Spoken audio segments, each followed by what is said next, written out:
Welcome to the Shunned podcast, where we expose religions that use shunning as a tool to control people. I'm going to speak off the cuff here. I literally just recorded this interview with Cassie. I did not realize or know till during the interview that today is November the 15th. Tomorrow will be November the 16th. It is the anniversary of her brother Brandon's death. He committed suicide, and I asked her immediately following the interview if it would be okay to release this, to get it together really quick and release this in honor of her brother. And so that's what I'm going to do. So no big intro and outro to this episode. We're just going to go with it. I want to make sure and honor his passing, and also to honor the journey that Cassie's been through, because that impacts everybody. And Cassie has her own life, and we'll hear about that as well. And I'm just going to leave it at that. So without further ado, let's meet Cassie. And shout out to her brother Brandon. Let's learn a little bit about him as well. And you will find on the episode page, I always have a song there by the guest and picture of the guest, but Cassie's going to send me some pictures, of Brandon, some of the furniture that he made, maybe. We'll see what she's got that she discussed, but I'm literally doing this right after the interview, so I'm not sure what I'll get, but it'll all be up on the website in honor of him. And without further ado, let's meet Cassie. My name is Cassie. I'm 30 years old. I was a Jehovah's Witness, and I am shunned. All right, Cassie. So how did you come to be one of Jehovah's Witnesses in the first place? So I was actually born into the religion. So if it's all you ever knew, that's a lot. You don't have an opportunity really to look at much else usually. What about your parents? How far back did it go? So on my mom's side, it goes back 3 generations. My grandmother's mom and her dad were both in the religion, pioneered. My grandmother was a regular pioneer for a long time. She even attended some of the international conventions as a young woman. My mom had kind of shown me different pictures and postcards from her kind of all over the world at those international conventions. And then on my dad's side, I believe his mother was the first one in the family to get involved. She at one point was married, got divorced, remarried, and then had 5 kids on my father's side, but he was the only one that stayed in. Oh, wow. On my mom's side, my grandfather had been previously married and had a son with his first wife, and then met my grandmother, who brought him into the religion, and then they had my mom. Her half-brother was never, in the household. He lived with his mom, and she would talk to him every once in a while, but definitely, not a normal strong brother-sister relationship. They didn't really know each other that well. Yeah, that's a shame. The step sibling issue notwithstanding, the religion coming into it as well, I'm sure must have made some bit of a difference. Yeah, definitely. So, when you're born and raised as one of Jehovah's Witnesses, for yourself, how did it make you see the world around you? And then just for context too, so I'm the youngest of 3. Okay. So my oldest brother is 11 years older than me, and my middle brother was 6 years older than me. And so in childhood, I think I kind of really felt proud to be a Jehovah's Witness because it was all I knew. Mm-hmm. When you're, you and your group are told that you have the truth, it makes you feel special. And it also kind of makes you feel bad for everybody else around there. You just have this kind of underlying sense of pity for everyone else when you're that convinced that you have the one and only like hot thing out there. Um, and then as a kid, like even I remember giving a report in front of the class about the Holocaust and how Jehovah's Witnesses were caught and persecuted and used it as an opportunity to preach to my class. I remember often getting questions about, why don't you celebrate holidays? Why don't you celebrate your birthday? And same. I felt like a sense of pride telling people why I didn't and being able to combat those questions with, oh, it's okay. Like I've never known what that felt like, so I don't feel like I'm missing anything. Yeah. It is interesting how sometimes when you don't have something, you can kind of rally around it and make yourself feel good that you don't have it. Yeah. How you can reason those things out and justify things. Because a lot of people, as little kids growing up as a witness at school, you see kids talking about holidays or whatever. And so, little Jehovah's Witnesses kind of go one way or the other. One way is to really feel kind of devastated that they don't get to participate.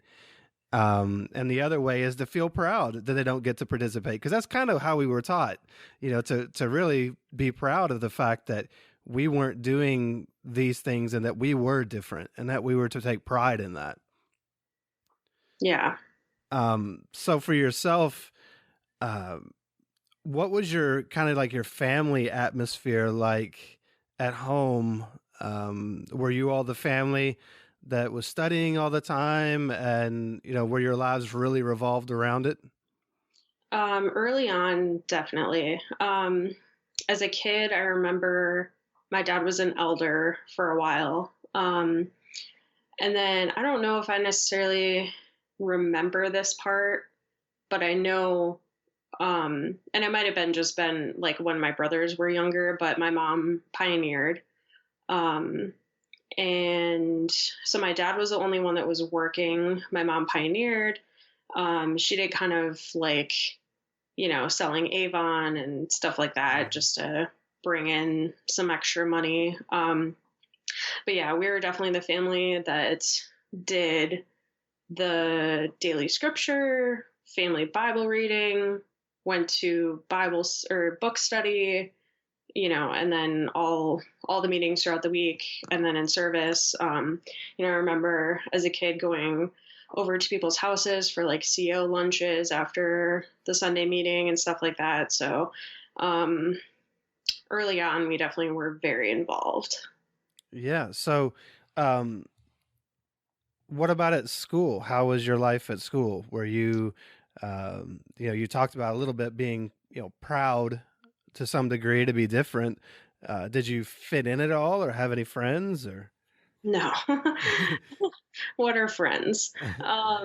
So my middle brother and I both went to public school the whole way through. My oldest brother decided to homeschool and he ended up graduating early.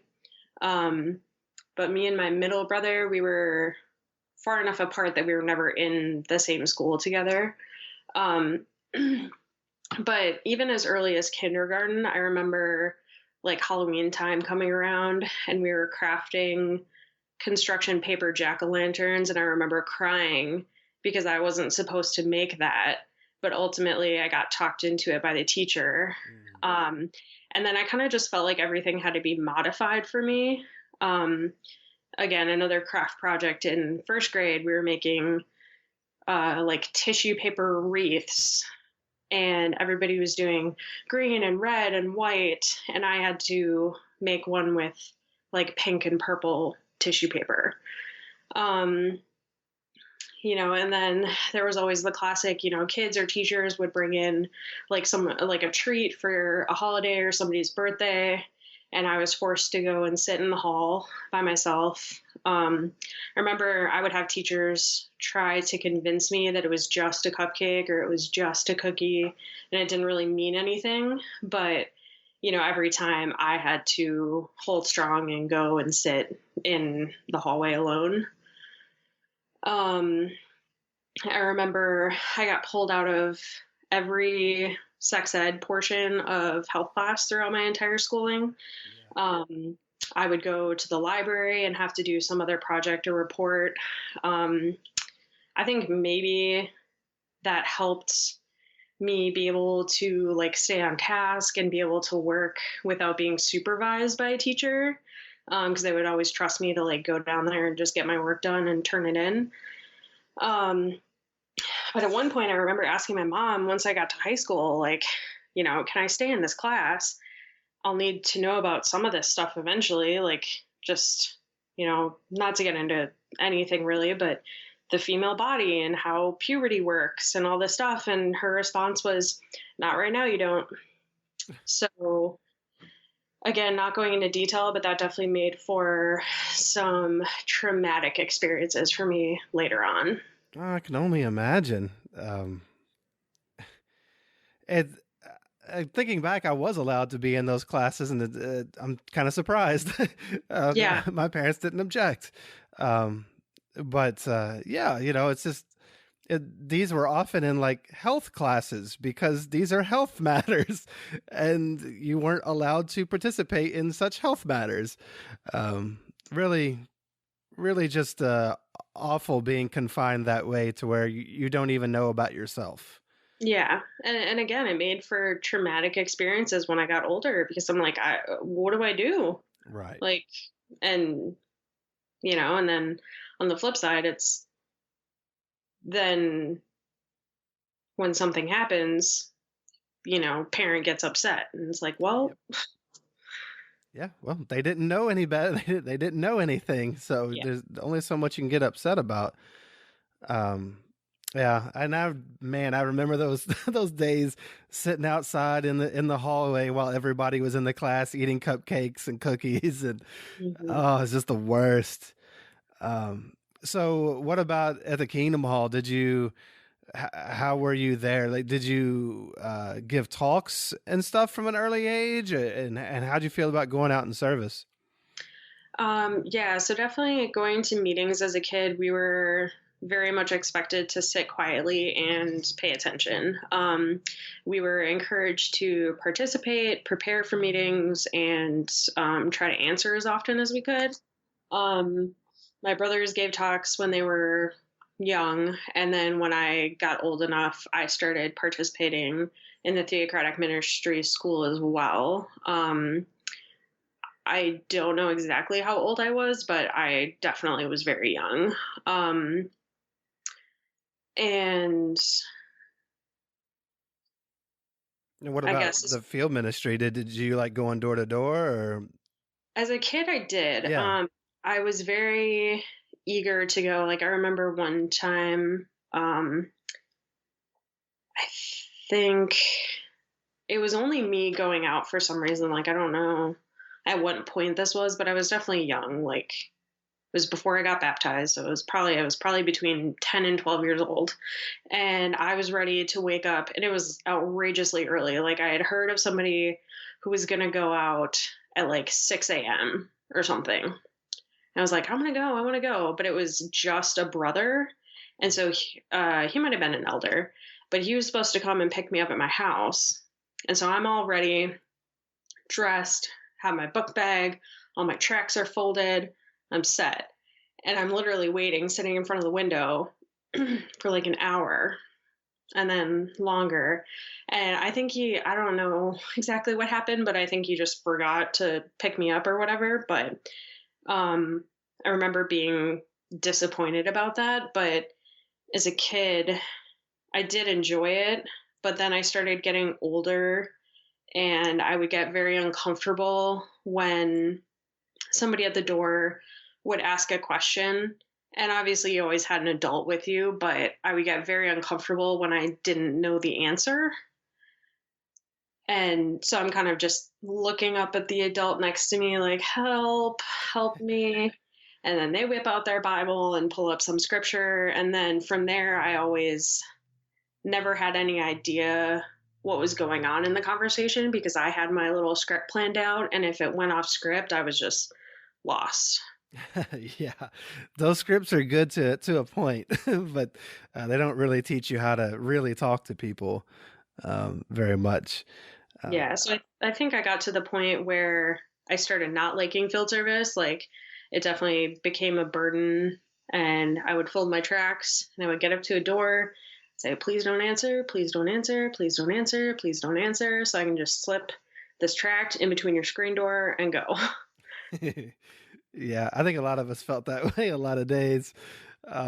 So did you have friends at the Kingdom Hall? Did you fit in there at all? Somewhat. So as a younger kid, there were two girls in my hall who were essentially around the same age as each other, and we got along well.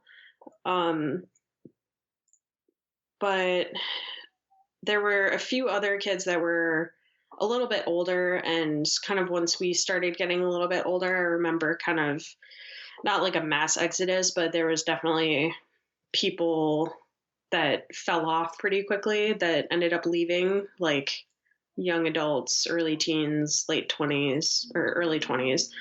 And the two friends that I had, again, as kids, it was good, but looking back on one of them, she was very bossy, very demanding.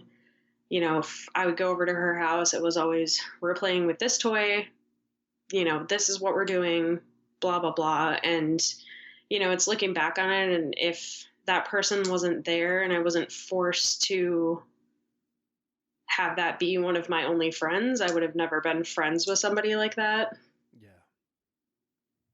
Yeah, and it's one of those situations where it happens to a lot of kids when they're young. Your friends are the people who are geographically around you, or that you go to school with, or whatever. And so you end up a lot of times stuck in some friendships that are fairly toxic because you just don't really have much choice. Yeah, exactly. Yeah, and you're a kid, and you don't know better. Right. Yeah, you don't have any tools or boundaries. So how did you feel, growing up? Let's just say as a child. Would you say, when you look back, that you felt, pretty happy overall, or were you anxious? Did all this kind of make you, fearful, or what was your internal life as you were going through all this? I don't ever remember feeling really fearful of like Armageddon coming. As a young kid, even I remember me and that not so nice girl, we would sit around in the Kingdom Hall and we would draw pictures of what our house would look like in the new system. Yeah. And, we had this picture where we had this like adjoining house with like a sky bridge, and then we had like a horse pasture outside, and it was great. And, we would get excited for that kind of thing. But I think in general, I think it was hard for me to focus on that as a kid because kind of at 12 is when my parents got divorced. So I feel like there was a lot of other things happening in my life as well that I think I was really just trying to balance everything. Yeah, you're probably more focused on just, getting through the day. Yeah. Than really dealing with all that. So then, how did things progress as you started to get older? You said that at 12, your parents got divorced. That must have been a pretty big amount of upheaval, especially for a young Jehovah's Witness family. Yeah. So from what I remember, it was considered a secular divorce, a non-scriptural divorce, because my father hadn't committed adultery. Mm-hmm. He just didn't believe anymore. And I think there were a few, there were other things, but as a kid, I didn't, I wasn't privy to that. Um, but I think that really made it even more difficult for my family in the congregation afterwards, because we really became the outcast because my parents' divorce wasn't considered scriptural, which I never really put together until recently, that was probably a huge contributing factor to my mom not getting remarried. Even though I guess technically my dad got remarried, so she could have, but,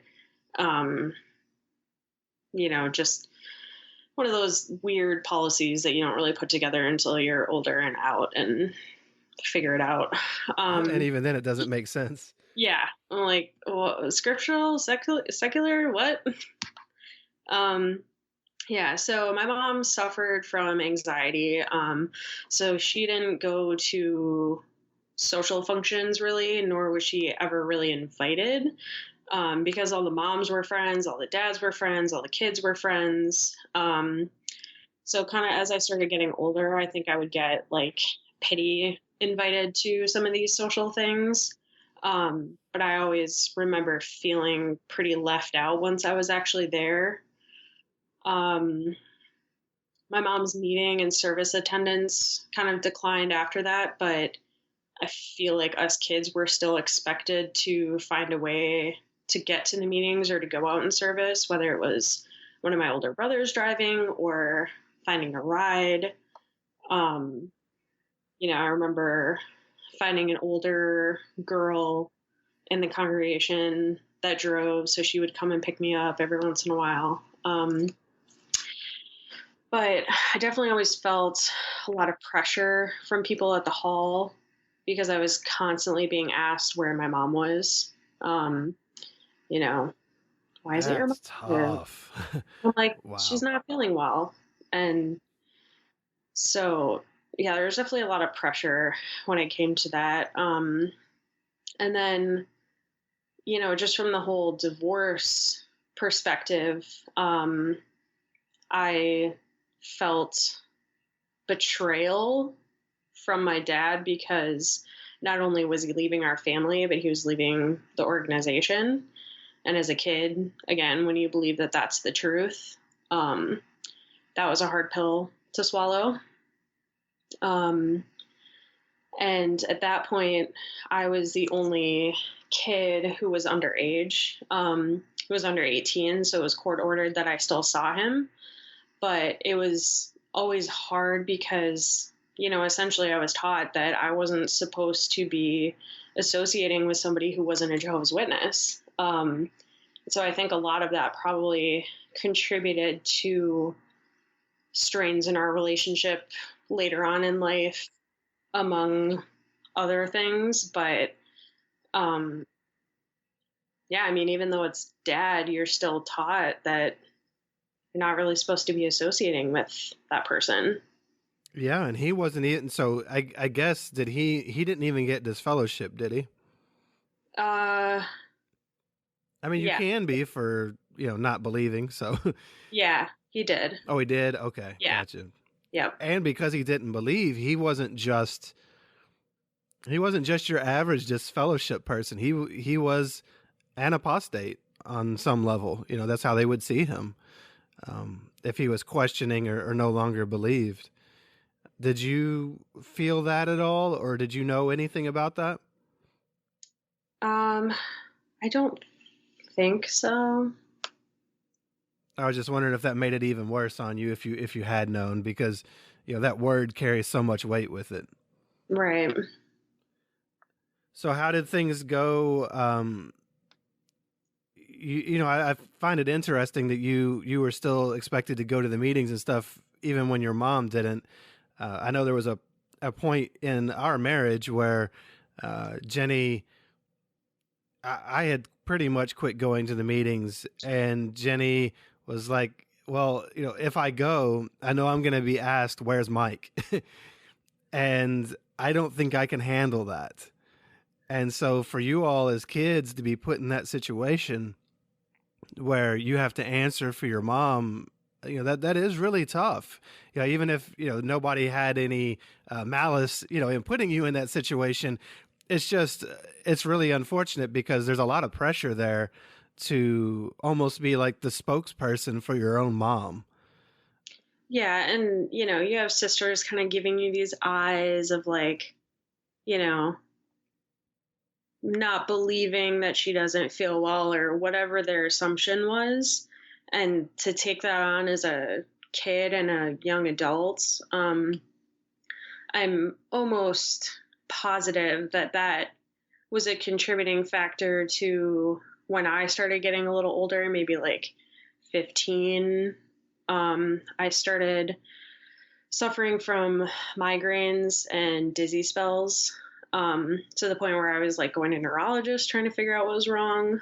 And I'm sure that it was my body's subconscious way of trying to get out of going to the meeting alone. Oh, there's so much of that. Yeah, I mean, So it's like, much. well, mom's not going to go. I don't want to go, but what's my excuse? Oh, I have a headache. Oh, I have a migraine. Yeah, there's a lot of that. My wife had stomach issues as a kid. A lot of it, probably had to do with going to the meetings and the pressure and everything. And I used to get really bad migraines myself. Had a lot of anxiety and social anxiety. There's a lot of people who have these physical symptoms because it's a stressful environment. It's made more stressful when you have people who, because let's face it, a lot of the people who are asking about your mom are looking for the gossip. Oh, for sure. It's not because they just genuinely love your mom. No, Otherwise they would have reached out to her. It's people right. who are busybodies trying to find out what the deal is so that they have something to talk about because there's nothing else to talk about. There's not a lot that changes or goes on. So, that local gossip like that is about all you have.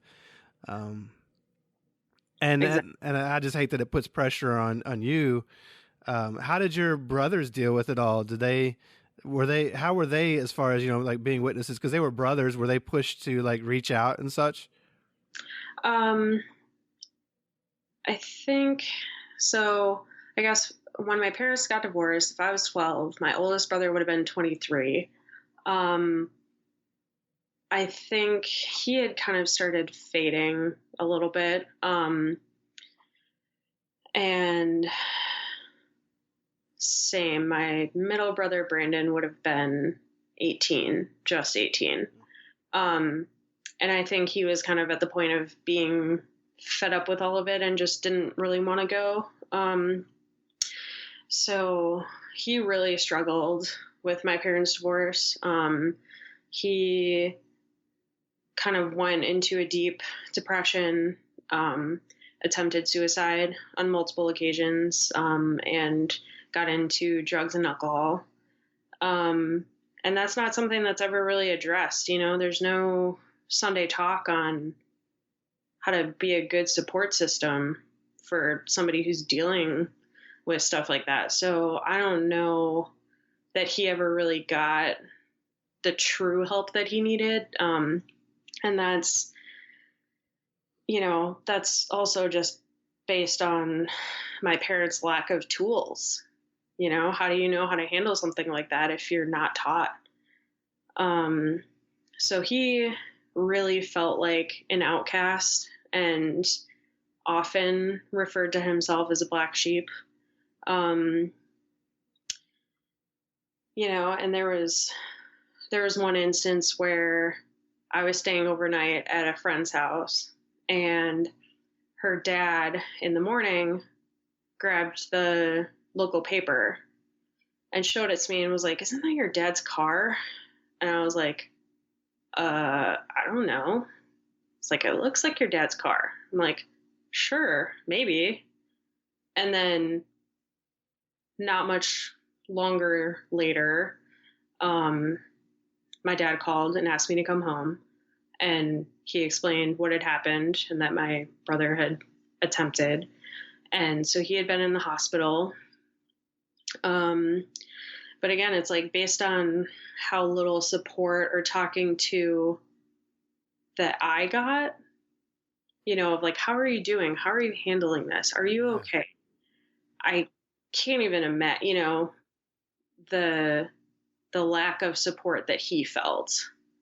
Um, and then on top of that, nobody in the congregation offered any support because, again, parents were divorced, everything was separated. We were the loser family.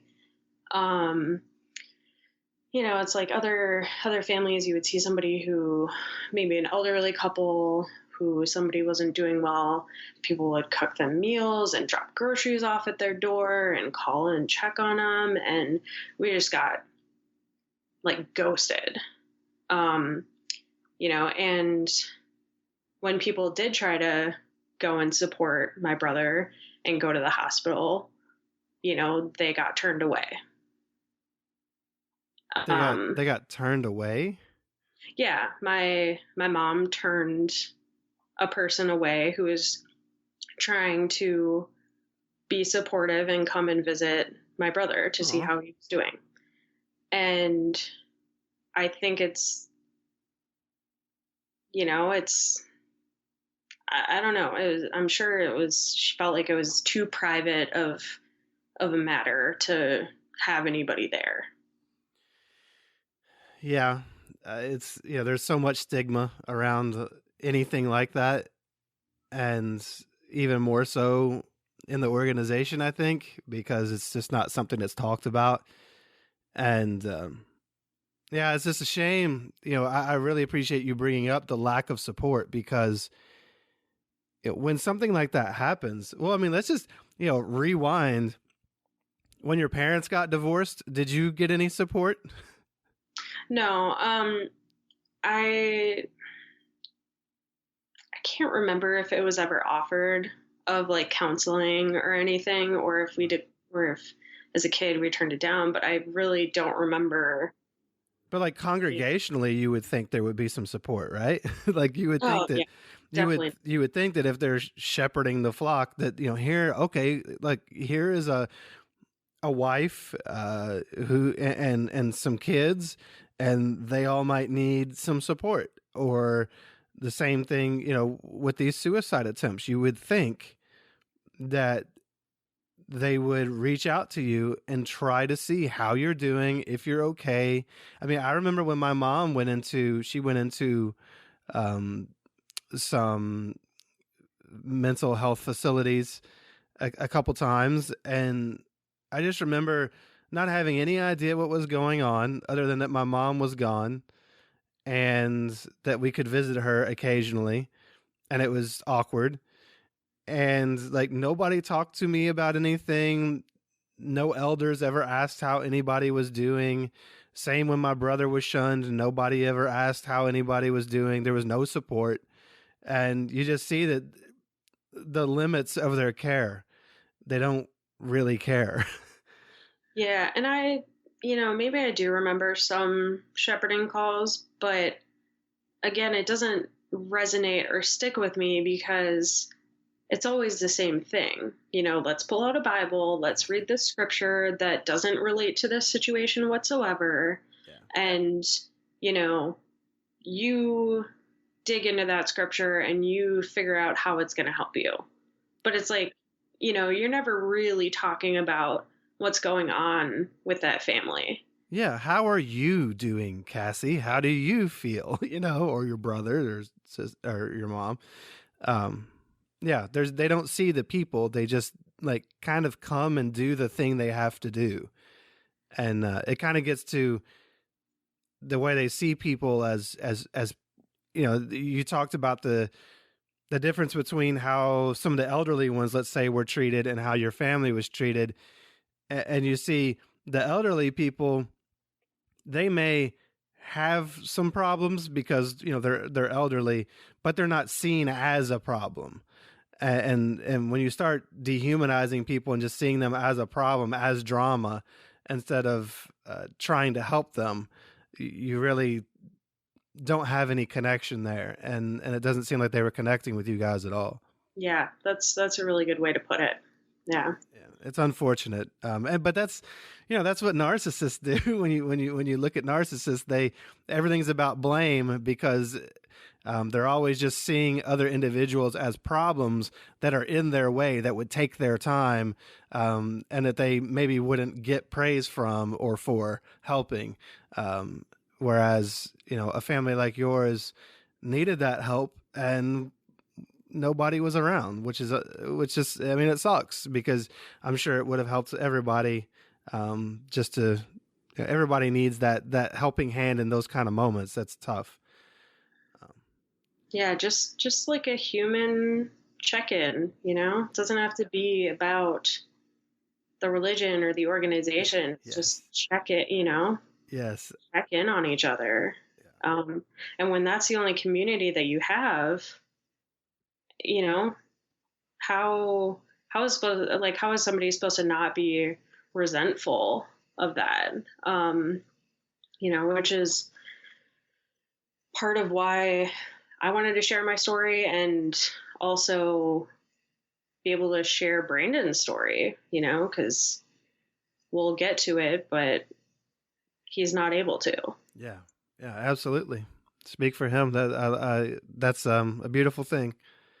So, all right. So you're a teenager. Um, as you go into young adulthood, how did things go for you? The divorce is behind you, but obviously still impacting your family life. But how did things go for you? Do you get baptized somewhere in there, or how's life progress? Yeah, so I'll talk about baptism real quick. Right. So I feel like I always had the instinct and felt like I needed to be perfect or overachieve, which I'm sure a lot of us had that complex. So when I was, again, dates are really, really fuzzy for me. I think I did a really good job of repressing a lot of these memories. So I think between 8 and 10, I want to say, is I remember studying for baptism. And I thought for sure I got it. Like, and actually, like, I very vividly remember the book. I don't remember what it's called, but I remember the book, and I remember I used a green highlighter, and almost every single line was highlighted. Jehovah's Witnesses are highlighting champions. Yeah. Oh boy, did I, clearly, if I'm highlighting every line, I have a great grasp on what's going on. But yeah, I thought it was a shoo-in. I thought for sure I was going to get baptized. But I remember the elders called my dad and he broke the news to me. And I remember being absolutely devastated, like bawling, devastated. Oh, I bet. And it was because I wanted to be the youngest person in the hall that got baptized, because that was like a proud thing for me. But so obviously that didn't happen. And then I want to say I was 13. And I tried again. And again, for this one, I have like no recollection of studying. I don't remember meeting with the elders at all. It's just like completely gone from my memory, which is kind of scary. But the actual day of baptism, I remember pretty clearly. We had an assembly hall that was maybe like an hour and a half away from my hometown. But they had this like jacuzzi looking pool, but it was behind a glass window. So everybody that was in the auditorium is kind of looking to the left of the stage, and there's just this big glass window, and you can see into the pool. And then I think they have like a TV monitor up somewhere where they like record it and are like live streaming it. But you felt very much like you were in a zoo. Like you had to come in through this like back door, and you're literally just behind this glass cage, essentially. But I remember being super nervous to answer the questions beforehand because I was really scared that I wasn't going to like time it with the rest of everybody else. And I was just going to make a huge fool out of myself because everybody else would be yes. And then here comes Cassie. Yes. um, so it was like, again, just like that big pressure of like striving to be perfect. And then also I remember my mom really freaked me out and kept telling me to make sure my feet stayed planted. Because they were like, if your feet don't stay planted, it doesn't count. I'm like, what do you mean it doesn't count? Like, you have to be submersed. My dad got dunked like 3 or 4 times. He had to get yeah, on his knees. and I didn't understand because I was like, do I have to go through all the questions again? So I was really scared. So I was definitely stressing at, 13, 14 years old. I was stressing out about making sure my feet stayed planted. And then also I had like a big oversized t-shirt on over my swimsuit. And so I was trying to make sure my t-shirt stayed down and then my hands were in the right position. And the dunk was obviously super quick, but I didn't feel anything. I was like, okay, that was fun. And then the least amount of fun ever had in a pool. yeah, yeah. So then, yeah, we had to go back and get changed. And I got baptized on the same day as one of those girls that I grew up with that at that time were very close. And again, just another example of the absolute clickiness of the congregations is we got baptized on the same day, and it was a thing that you get a big group of people and you would all go out to dinner after. It was like supposed to be my day, supposed to be her day. My mom, myself, and one of my other friends showed up to this restaurant where this other big group of people were going, and they didn't add us to the reservation. So they didn't have enough room for us at their table. And I remember just being so pissed off. Like, obviously I didn't say any of this, but, in my head, I'm like, this is bullshit. Like, this is supposed to be my day. How are these people who has a daughter who's getting baptized and all their friends just going to not include me? Yeah, it's the one time you get to be celebrated and feel special. Yeah. So we ended up going somewhere else by ourselves. But yeah, so that was upsetting. Yeah, that's pretty cringeworthy. Yeah. I've had moments like that. When you realize that you're being left out, it really sucks. And then I guess as far as getting more into teenage times, I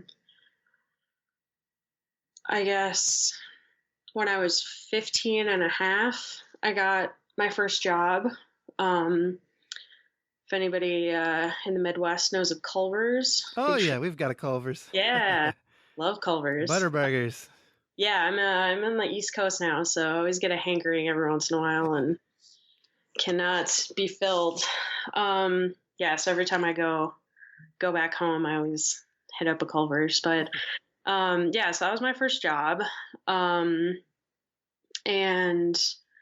I think once I hit high school, I was really able to kind of take a little freedom and find kind of an outlet for myself. As a freshman, I had signed up for a cooking class as one of my extracurriculars, and my teacher asked me if I wanted to do a kind of start of the school year cooking competition.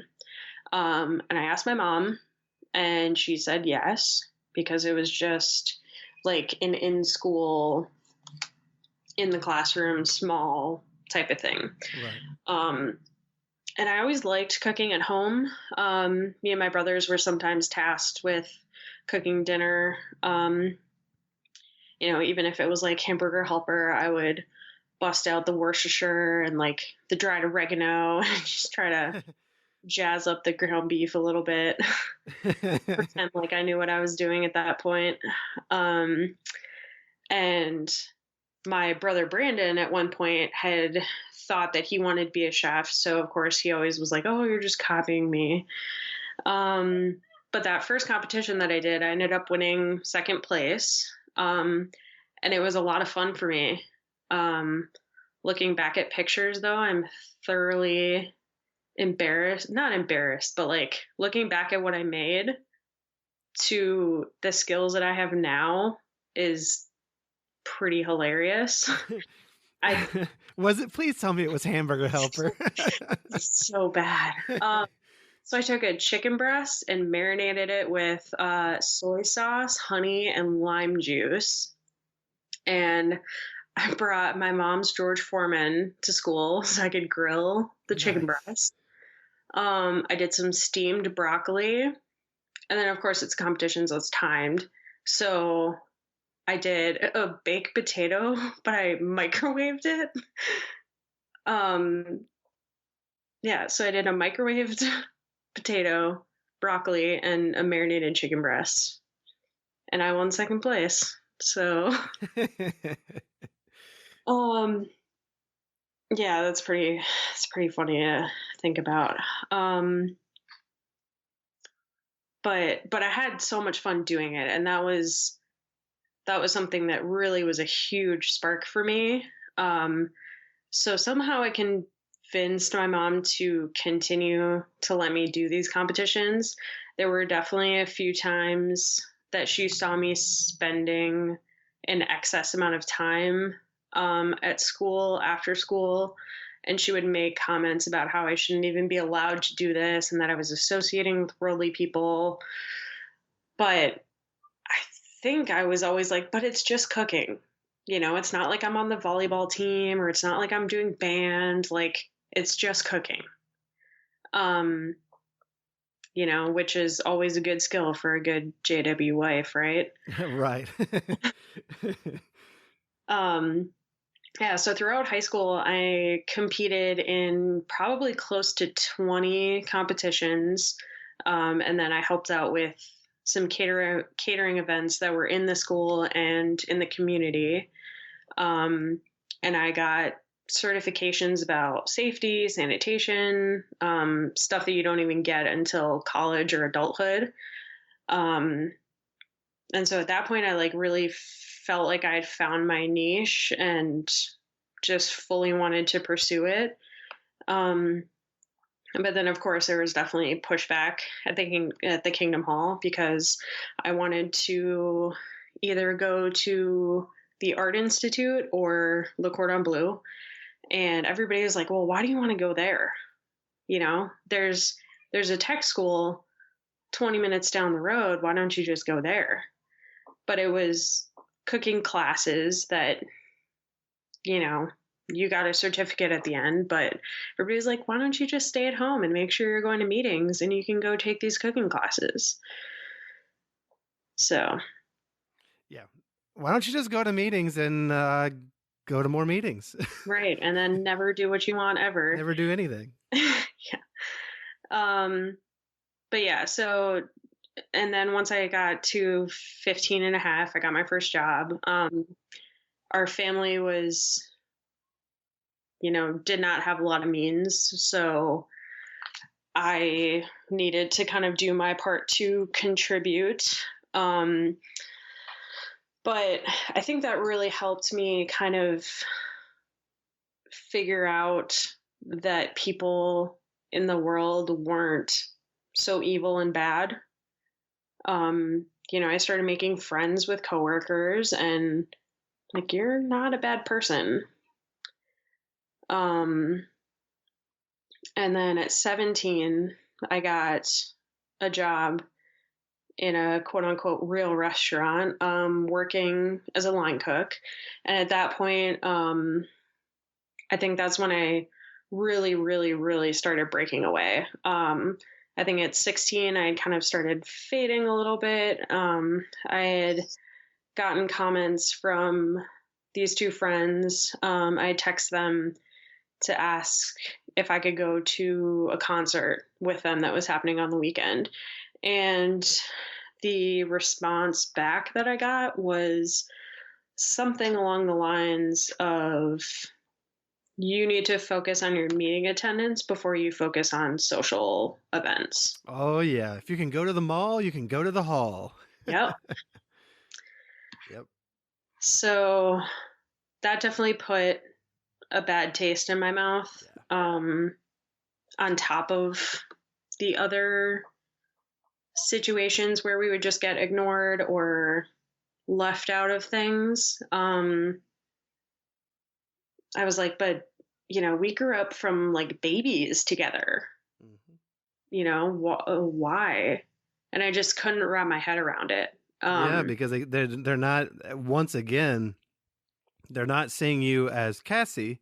They're seeing you as a Jehovah's Witness, one of Jehovah's Witnesses. And if you're not doing the things Jehovah's Witnesses are supposed to do, then neither you nor neither that part nor Cassie matters, unfortunately. Right. So yeah, I got the job at the restaurant. And I really just started pushing on becoming a line cook and becoming good at, even better at what I found that I was good at. So again, started making friends at this job and my coworkers, caught the attention of a guy there, which not going to go into detail about that because looking back, that was a horrible relationship. But dating him kind of was part that like helped me break out, basically.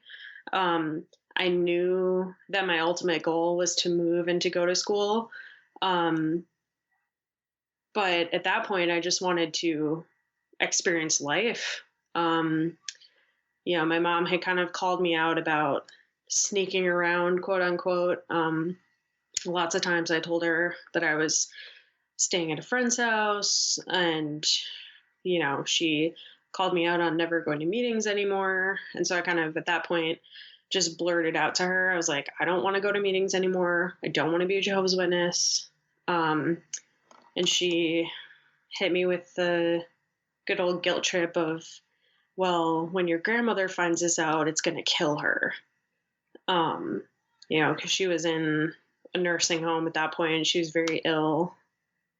And they're always quick. They always know like what button to push, where to throw the shame and the guilt your way, so that they can try to get you to do what they want. Yeah.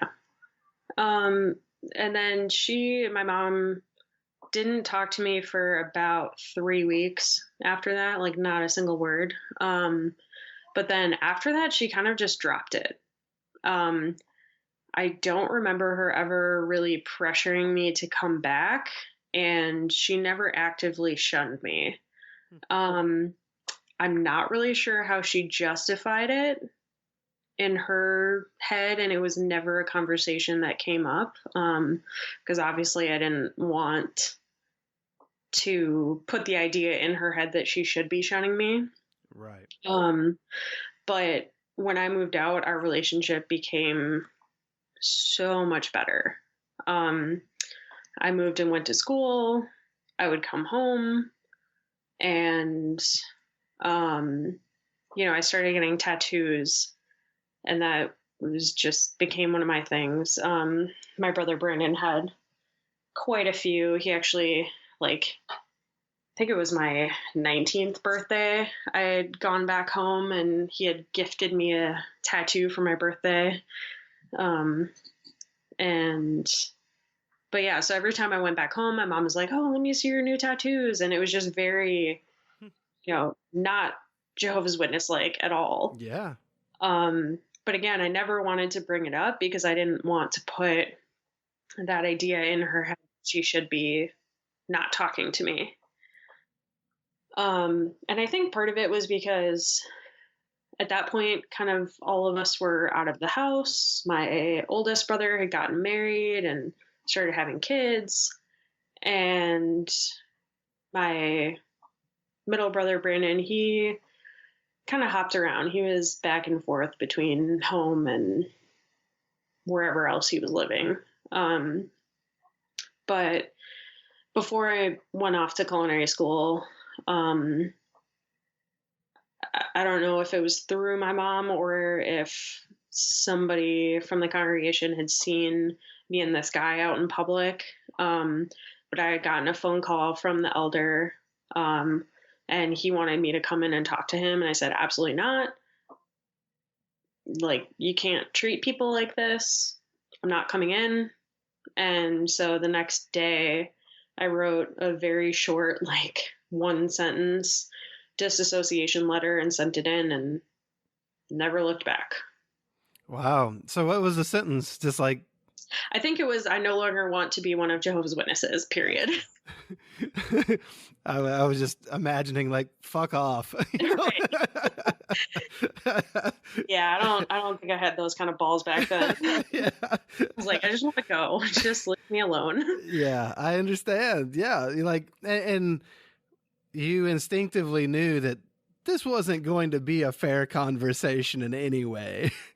If you were to go in there and talk to the elders, it's not a fair fight, and they're not inviting you in there just for fun and games.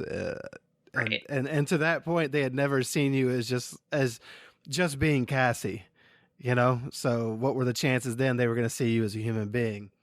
Right. And I knew that I had quote unquote sinned, and I knew what the outcome was going to be. I knew I was going to walk in there and get disfellowshipped. And at that point, I kind of just refused to give them that power. Like, you're not going to kick me out. I'm leaving.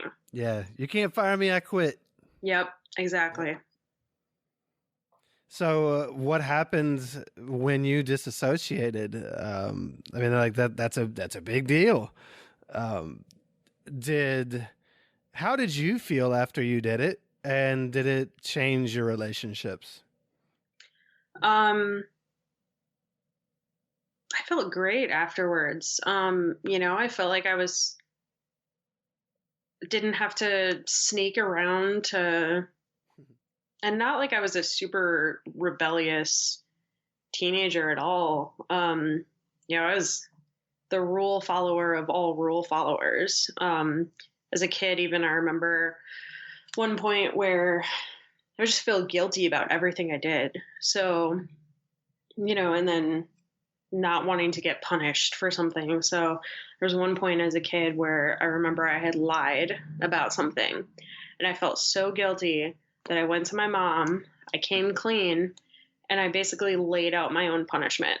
I was like, okay, so I should be grounded for 2 weeks with no TV, phone, or computer. And she was like, yep, that sounds fair. Like, what kid goes and grounds himself?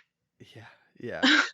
Yeah, you don't strike me. I mean, the person who's worried about the timing of their yes, at the baptismal questions, probably isn't doing a whole lot outside the lines. Yeah. Yeah. So, so I felt like a weight was off of me that I didn't have to sneak around and worry about who's going to see me out in public with a friend or whoever, or, whatever the case may be. I just felt like I was free and that I could go and do what I wanted to do.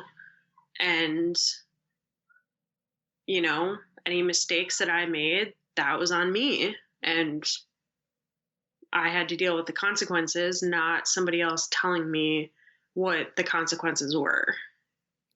Yeah. So, and then I guess as far as how it affected relationships,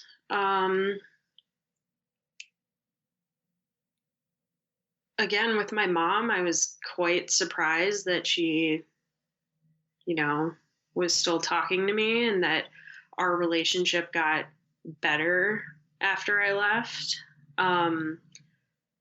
My relationship with my brothers got better after I left.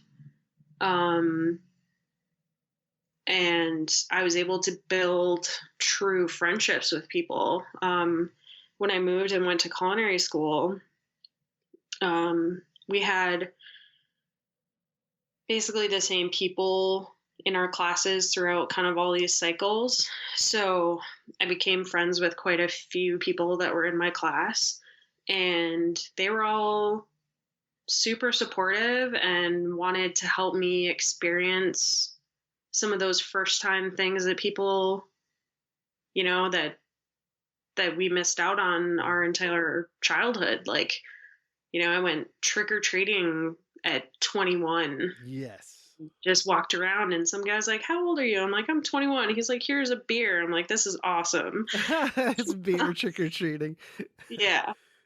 But yeah, like, so I found a really good group of people that were very supportive. And, when I first started hanging out with them, I'm like, I grew up really sheltered, and, they kind of just helped me navigate some of those things that I wanted to do that I had missed out on, which was really cool. I bet they had a good time helping you with that too. Yeah. I mean, we're 20-year-olds. Who doesn't want to sit and have a movie night and watch Aladdin?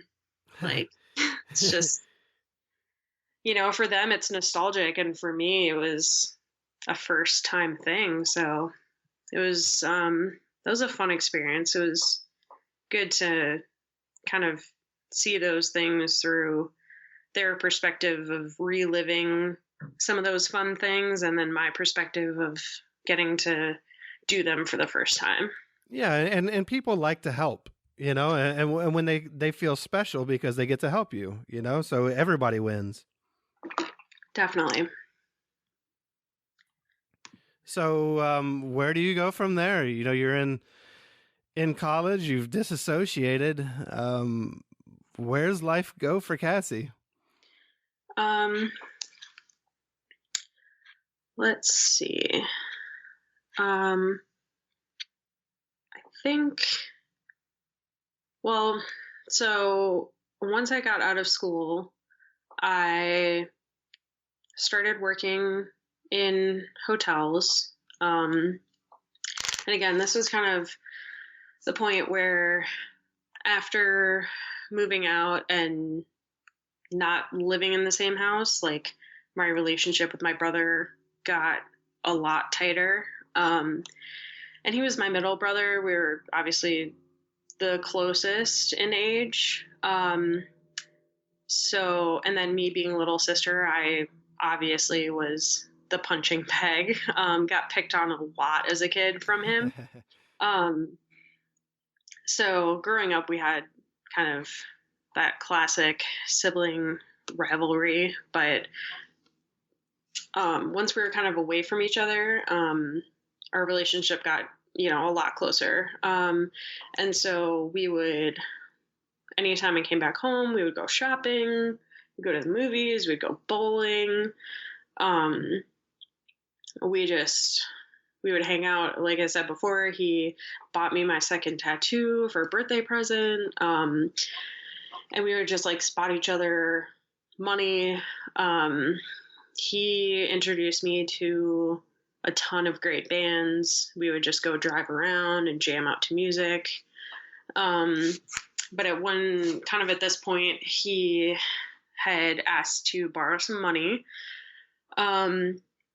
which I did with no question. And he kept saying, "I'll pay back next week. I'll pay back next week. I'll pay back next week." I was like, whatever. I don't care. And then at one point he had confessed to me that the reason that he kept pushing it off was because he was doing heroin. Which of course is a huge shock. And he had kind of expressed that he never fit in. He didn't know what path he should take. He had told me he was scared of turning 30 because he didn't know what he wanted to do with his life, and he felt like he hadn't gotten anywhere. Um, which looking at it, I'm like, that's crazy. Like, he was the most like skilled woodworker ever. I mean, I have multiple pieces of furniture that he built and just like gorgeous things. He was so good at it. And but he felt like he didn't know where to go. He didn't know what to do with it. He had at some point, through the drugs and alcohol and stuff, he had gotten disfellowshipped. I don't know exactly when that was, just because I wasn't living at home at that point. But, he never went to school. And again, it's hard to not feel resentful towards the organization. Just for really like shielding people from having the tools to live. Yeah, I mean, not only do you not have the tools to live, but you have high expectations. You've already talked about perfectionism some. It sounds like he had some skills, with woodworking and such, but felt like he had never done anything. Yeah. And a lot of times we were measuring ourselves against perfectionism, which might be why he was a particularly skilled woodworker, but also then on the flip side might make him feel very unproductive, and just when you're disfellowshipped, you don't have a lot of people in your life. You don't know where you're going. You're lost, especially if you had this belief system and haven't really healed from it. It can really wreak havoc in a person's life, and you can see where a person would escape into certain things. So yeah, and a lot of times you hear stories of people going into the world and going to the absolute extreme on things because we were taught that that's what happens if you go into the world. Yep. You're gonna have problems with drugs and alcohol and all these things, and you're gonna find the wrong people. People out there are bad, and they're gonna suck you into bad habits. And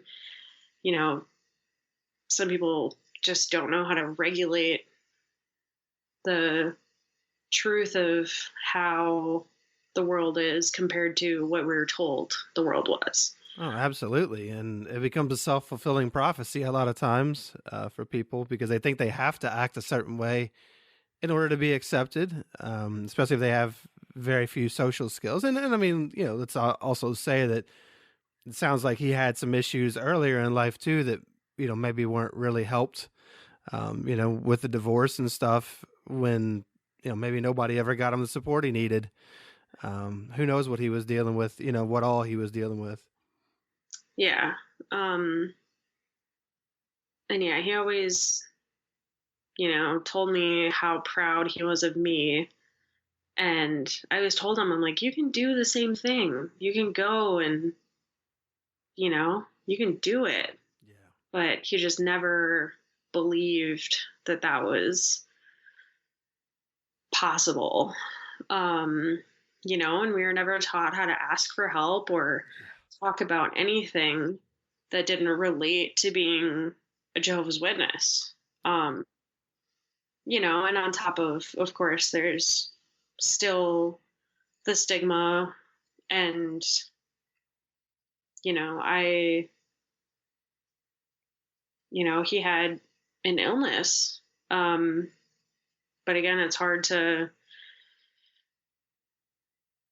I definitely think that there are reasons why he had some of those thought patterns. And, when you add depression on top of it, it just amplifies how you're feeling. Yeah, so being in the organization is a very unhealthy place for someone who might already be prone to some unhealthy thought patterns or chemical imbalances or whatever. Being one of Jehovah's Witnesses makes all that worse. Yeah. So then at this point, I kind of kept checking on him and, asking, are you okay? How are you doing? What do you need? How can I help you?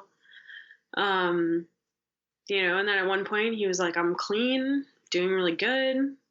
Things started to look up for him. And at one point he had texted me and said that this is the happiest he had ever been. I'm like, that's amazing. Good for, that's great. And then a week later, tomorrow, November 16th, but of 2013, he took his own life. Wow. And in his last moments, he expressed that he felt like a fuck up. And we were taught that even though nobody was perfect, that we had better act and basically be damn near perfect. And at the end of the day, he suffered from an illness, but, it's painful to think that the brain can do such a number to convince somebody that they're not worthy, or just be able to exist in this world as an imperfect person. Yeah, and it doesn't help when you have people telling you that you're not enough already. I mean, one of the themes of speaking to all these ex-Jehovah's Witnesses and even, people from other groups is that feeling of never being good enough. And when you add in someone that maybe has depression or whatever the case may be, and they're already prone to that, it's a terrible combination. I'm really sorry that he had to go out that way and saying, and feeling like a fuck up, because he, clearly did bring things to the table. You obviously loved him very much, and it sounds like, I'm glad that you all got to connect and have a good relationship. Yeah. And, just from people that knew him, every single person was like, Brandon would give you the shirt off of his back. He would bend over backwards for you. If it was a 10-foot blizzard and you needed your car jumped, like, he would be there. And yeah, so it's just very hard and unfortunate to think that he didn't see those things in himself. Yeah. So many people struggle with that. Yeah. To see the good in themselves. I mean, as somebody who coaches and works with people who have left Jehovah's Witnesses, trying to find yourself or be able to even say something positive about yourself can be so hard, because we were taught that it was, pride, and pride comes before a fall, and like we were taught to deny the good things about ourselves and to not think much of ourselves, and it's just that's never a good thing, and you can see it spiral in certain people. Yeah, it's a hard thing to shake. I mean, even one of the reasons that we're taught that we shouldn't be celebrating birthdays was, how can you take a day to celebrate yourself? Like, you should never take the focus off of Jehovah. Yep. So yeah, I mean, it's just ingrained in who we were, what we were taught to believe. And yeah, when you compound that with depression and, other things, it's hard to shake something like that, and just makes me really sad because, how many other people are having struggles like that, and, just sad to think about people not valuing themselves as a person. Yeah. So I've been doing a lot of interviews lately for this project I'm working on, and a theme that keeps coming up in everyone is suicide. Yeah. And I have my own issues with it. 2008, and it's something that yeah, the organization and the stress and pressure they put on people, and the lack of tools and true care that you get there. Unfortunately, there are a lot of people who end up, if nothing else, having suicidal ideations. And, so if you're out there listening, you're definitely not alone. And it definitely can get better, and does. These people telling their stories can attest to that. I can attest to that myself. But it takes work, and you also have to get away from toxic stuff, which so many of us were unwittingly involved in. Yeah. And, one thing I think is really important too is, and again, something we weren't taught, was to take care of yourself. Yep. Don't worry about anybody else. One example is, if you break your leg, your boss isn't going to go and make you work a 15-hour day on your leg. If you need to take time off of work or focus on yourself or take a nap because you're exhausted, it's it's a sickness, and it should be treated just like we treat the flu. Just go take a hot bath, go lay in bed, do what you need to do to make yourself feel better. But yeah, I think there's a stigma that you have to push through that, but you're not going to push through a broken leg. No, or diabetes, or Right. cancer or something. You don't just push through that stuff. You have to go get help. Yeah. And it's okay to get help. And when you raise your hand and say, I need help, not only is it good for you because you can get help, but there are people who are out here, myself, many other people, who want to help. That's what we love to do. That's why people start doing things like this, or become therapists or whatever, because they want to help.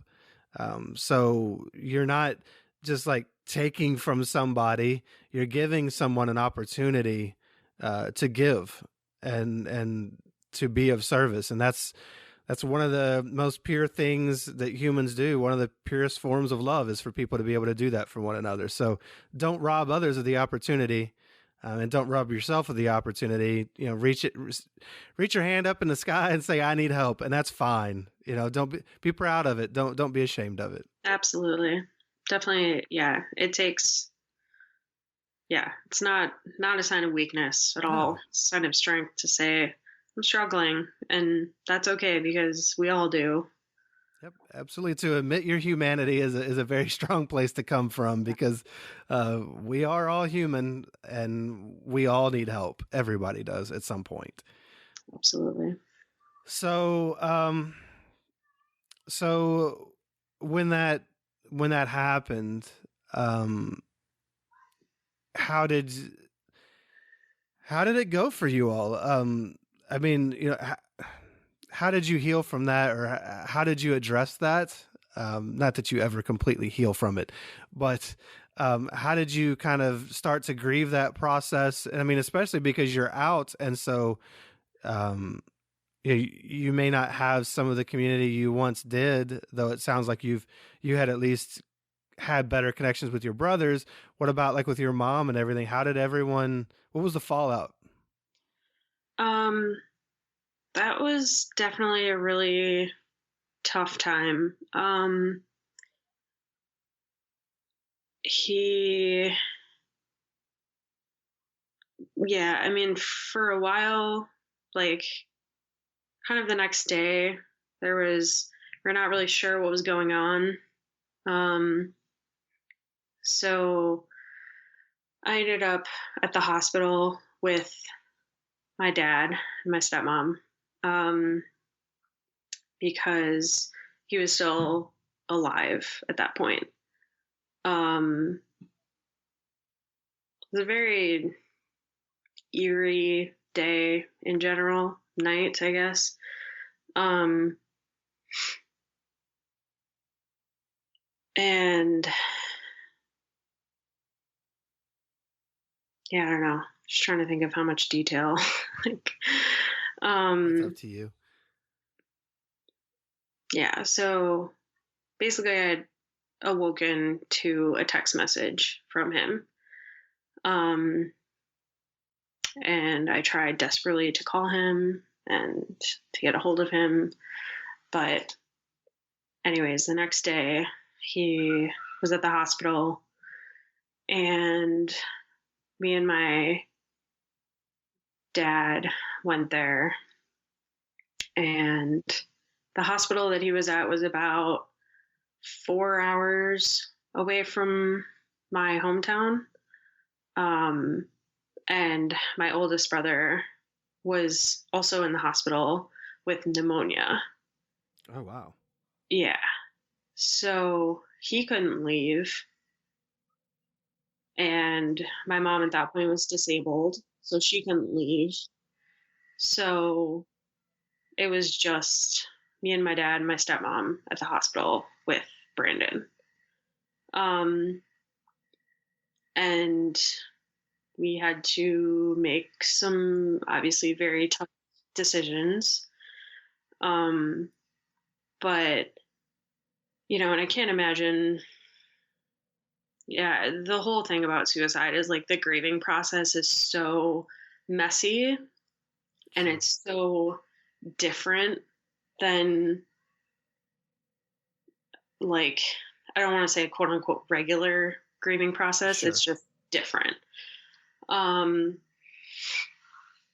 and, my process, like, no matter what, no matter if anybody else would have been able to be there, it would have been different. But, I can't imagine what my brother felt, my oldest brother being stuck in the hospital and not being able to be there. But I guess afterwards, I would assume that because Brandon was disfellowshipped, that we weren't allowed to have his service at the Kingdom Hall, nor would he have wanted that anyways. Yeah. So thankfully, my sister-in-law's church basically like put everything together. But during that time, that was really hard. I felt like I was a mediator between my mom and my dad. Just through the divorce and everything, they couldn't hold a civil conversation. Like everything would end up just screaming at each other. So I kind of had to mediate between them to figure out what we were going to do. So really didn't start grieving until later on because I kind of felt like I had to hold my shit together to get some of these things done that needed to happen. Right. And again, it's a really messy process. Like I'm still upset about things. Like, my dad never asked me if I wanted to speak at the funeral. And just, yeah, it does a number on people because, I would say in general, we were all not good at talking to each other about it. Um, I'd be upset about something and I'd try to talk to my dad about it. And, at one point he said, which again, I'm still bitter. He said something like, well, were you even that close with him anyways? Oh, And I could have reached my hand through the phone and choked him out. And, terrible. again, it's hard. It's because, everybody's grieving in their own ways, but you still have to be respectful of how other people are grieving. Mm-hmm. So yeah, I mean, it's 6 years tomorrow and I'm still clearly choked up and it's hard. It's really hard. Yeah, absolutely. And grief is, people see grief as this, like, you do the grief thing and then it's done. Like it's this process and it's numerical and it goes in order. And once you make it through the steps, it's over with. And that's not true. Grieving is something you manage, you take with you throughout life. Yeah. It doesn't just go away. Yeah. It becomes a part of you and you have to learn how to navigate with it with you. Yeah, absolutely. Yeah. Yeah. I'm sure it gets easier over time, but it's not something that that ever goes away. And I'm sorry, anything you'd like to say on Brandon's behalf? Anything you think he would have wanted to say? Did he have like a catchphrase or like, anything that was just kind of him? I don't know. He was just like a goofy guy. Or what's something he liked to do? What were some good things other than the woodworking that he liked to do? He would play video games. Yeah, woodworking was a huge thing for him. He also worked on cars a lot too. He was very just like hands-on with it. Like, yeah. And there are still times where like something will go wrong with my car and I'm like, I can't call Brandon. Like that used to be the go-to. It was like, help, something's wrong, fix it. He was one of those people who's just mechanically inclined. Yeah. But he was also really good at teaching too. Like, he taught me a bunch of things about cars. Like he taught me how to change my oil and change my headlights if they went out and just stuff like that. He was very patient when it came to like teaching that stuff. But yeah, he was just a goofy guy. Like as kids, we would, my oldest brother worked at a Radio Shack, and so he would take some of those old like dummy phones that they would have on display. And so we'd be walking around the mall and Brandon would be talking on one of these dummy phones and then he would like purposely drop it in front of somebody and then just like, oh no, my phone. Like, prank stuff around and yeah. But yeah, I mean, he was, which you hear about a lot of people that go through this stuff, but he was just like the most caring person. Like he would just bend over backwards for anybody. Probably fixed a lot of cars for free. Oh yeah, definitely. Yeah. Well, you gotta give me a picture. I mean, you don't have to, but a picture of something that he made or something for the episode. That would be cool. Yeah. Like, a piece of furniture or something that to put on the podcast page for him. Totally. But yeah, he was into tattoos and piercings. Like he had, gauged out ears and the industrial, his traguses. He had his like 3 piercings in his lip at one point, his eyebrow, tattoos.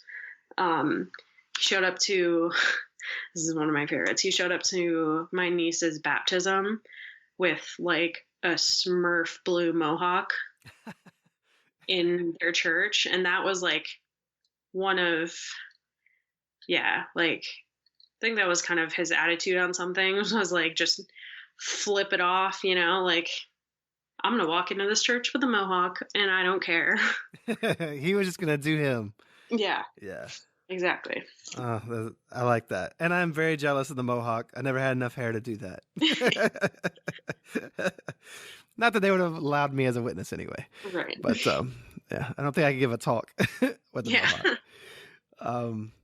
Well, that's cool. So life after that, how's life gone for you and maybe your family, if you want to include them in it? But how's life been for Cassie since then? Life is good. Life is what I want it to be. I've just been able to focus on creating a career for myself and something that I'm good at and something that I'm interested in and something that I have a passion in. Um, Something that wasn't forced upon me because it was one of the only options. Even young, when I started getting into culinary stuff, I remember I'm like, I don't think I could ever sit at a desk. It's just not me. Um, but yeah, so it's been what I wanted it to be. I work long hours and I pushed to make myself better and to climb up the ladder. And,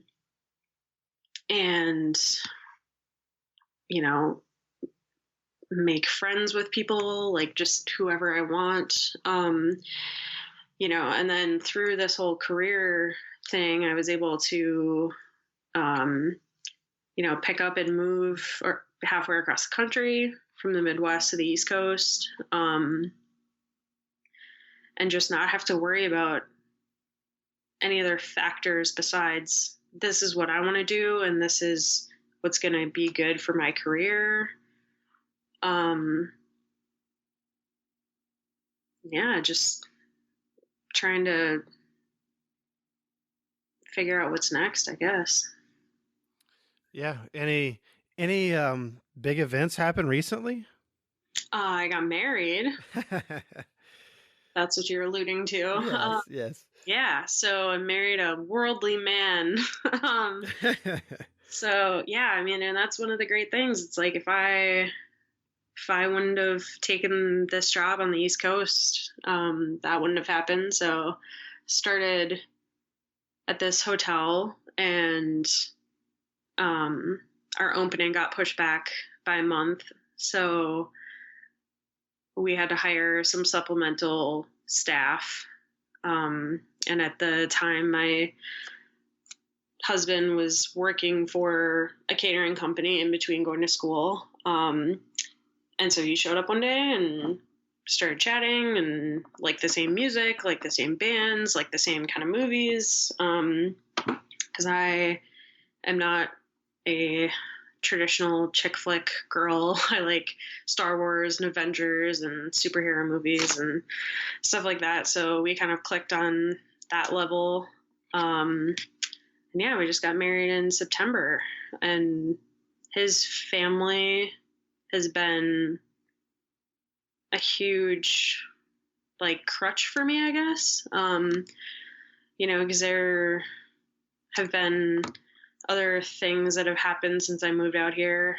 My mom got sick last year and passed away, and my husband's mom is incredible, very supportive, and very validating for the things that I've gone through.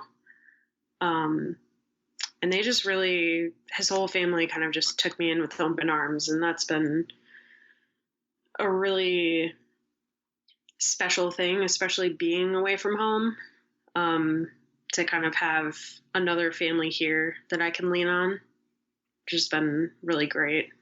Yeah, great new home. Yeah.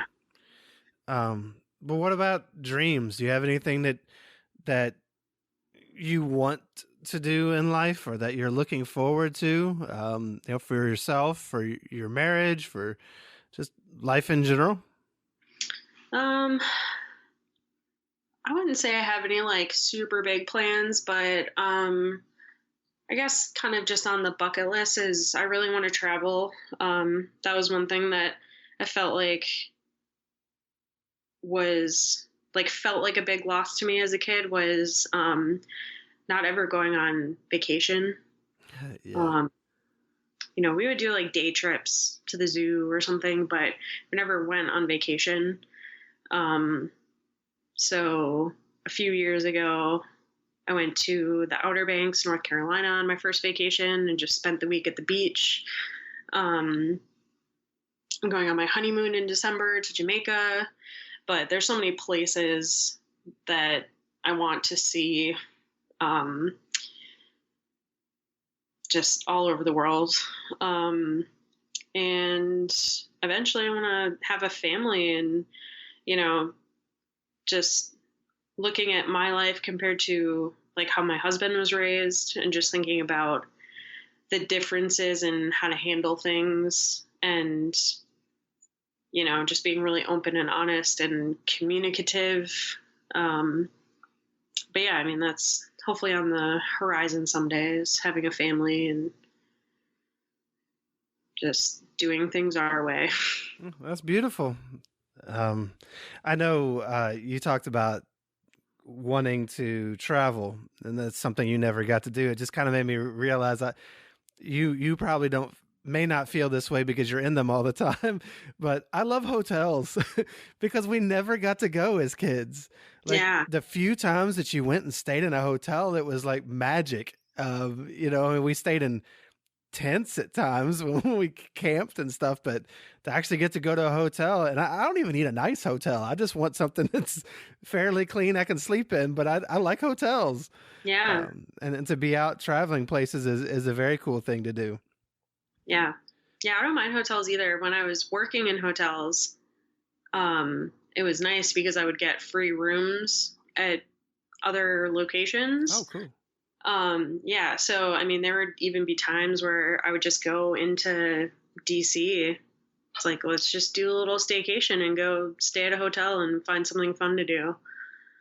Um, yeah, it's I good love stuff. that. But yeah, we never did that as a kid. And a lot of times, like going to assemblies, we would just drive back and forth because my mom didn't want to stay in a hotel. But the like few times that we would for an assembly, it was like the coolest things. You're like, pack your swimsuit and go swimming, and staying in hotels was always such a fun thing as a kid. Well, there you go. There's our dreams. We're gonna stay in hotels. Yeah. Well, thank you for telling the story. Appreciate you doing that. I know it wasn't easy. Not only telling your story, but also Brandon's. Want to honor that as well. And I'm glad that you're free. That you're not living a life that that you were brought up to live because. Obviously that's not what would have made you happy, and that you have found happiness. That's what we're all looking for. That's why we do what we do, is to be happy. Yeah, and thank you to you for providing this platform and being willing to help people and the Shunned Recovery Project and all this stuff. I mean, I've been out for 12 years and just kind of discovered this stuff within the last year, and it's really, really helpful, like no matter how long you've been out or how short, to just have an outlet to work through this stuff and process it. It's really awesome, so thank you. We'll curse God and die. Believe me, I've tried.